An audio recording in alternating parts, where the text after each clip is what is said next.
welcome to the program. That story shortly, and also an interview with opposition leader Tony Abbott. But first, to the potential powder keg on the streets of Bangkok tonight. After more than 30 people, close to, well, they say 35 people have been killed in street clashes in the Thai capital over the past 3 days, police say about 5,000 people have not complied with a government deadline to leave a redshirt protest site in Bangkok. The Thai government says those remaining will now be treated as criminals and could face a 2-year jail term.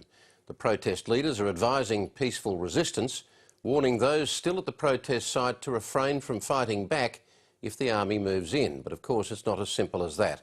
For the latest on a very tense situation, I'm joined by satellite phone from the police lines in Bangkok by BBC correspondent Chris Hogg. Chris, the deadline has passed now that the Thai police had set. How would you describe the situation that you can see from just behind police lines? I would say it's got more tense since that deadline has passed. Now, I'm standing on the mp4 highway, which normally is one of the busiest roads in the centre of Bangkok. I'm behind the army lines here. We're protected by these green sandbags. Further down the street, maybe 100 metres down the street, are groups of protesters who are behind these burning barricades, thick black smoke. Now, they are firing what seem to be fireworks, homemade bombs back down the street towards us. These soldiers that I'm with are trying to pin down the protesters, though, as far back as possible. They're firing live rounds from assault rifles and shotguns. They're basically firing at anything that they can see that's moving, and their idea is containment by fire, keeping these people as far away as they can from them so that they can't do them any damage. What is the nature of the protesters that are now still there? Well, as far as, I mean, that's an interesting question, because as far as from where I'm standing, it's impossible to see the protesters themselves. And you have to ask yourself, how many of them are the original protesters who came out for reasons of political protest, and how many of them now are other people who've joined because they're unhappy about what's happened over the last couple of days, and some of them are just spectators, street fighters who've come out. That very loud bang, that's the return fire from the soldiers there. Now, inside the main protest site, there are still men, women and children.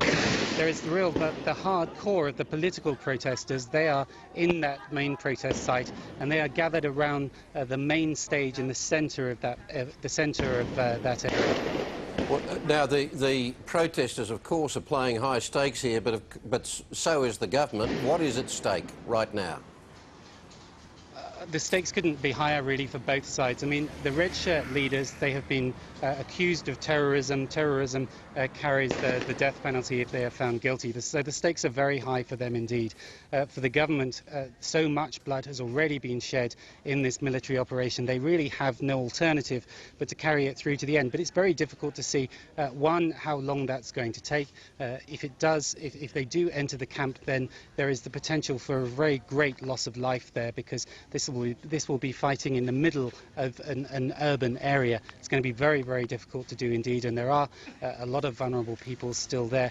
And then you have to ask yourself, even if they win that battle, what's going to be the effect, the long-lasting effects of this on Thai society? And Chris, I would imagine that the police would not be keen to move in come nightfall, so they've either got to do it before nightfall or wait for another day. And I would imagine by now, with every extra day they wait, they have the potential to lose face and hand a propaganda victory to the protesters. Yeah, I think the government were hoping, they knew it wasn't going to be easy, but they were hoping that this would be over within a few. But they've had to declare Monday today and Tuesday a public holiday here in Bangkok. The schools were due to reopen after the school holidays. They're not going to be able to reopen all week. They've imposed a state of emergency now on, I think it's 5 extra provinces in the northeast of the country, from where a lot of the redshirt supporters come. I think their biggest fear is not just that this will take a long time to clear up here, but the risk that it could spread outside the capital. What was initially a political protest is really starting to look like a rebellion, and that, obviously, for obvious reasons, that really scares them. Chris Hogg, thanks very much for taking the time to talk with us. Thank you.